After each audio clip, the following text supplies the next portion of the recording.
how to defend yourself from a bear using the Victorinox Classic. Well, first of all, I gotta say this is obviously not a bear. It didn't have a bear, it had a tiger.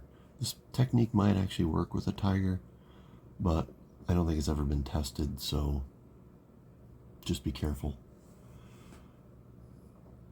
So I think the first thing here is to make sure we clarify that the bear does not have the knife. You have the knife.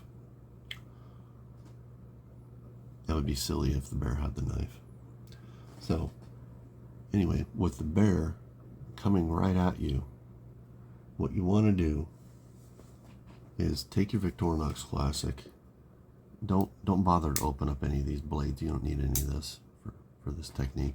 So what you're going to do is you're going to throw your Victorinox Classic perpendicular to the bear's path,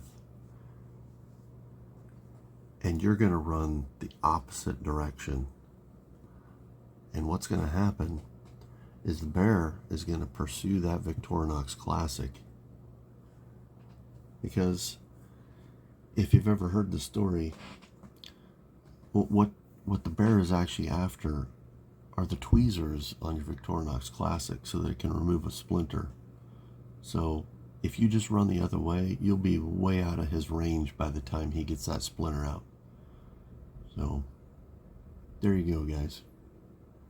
Stay safe out there.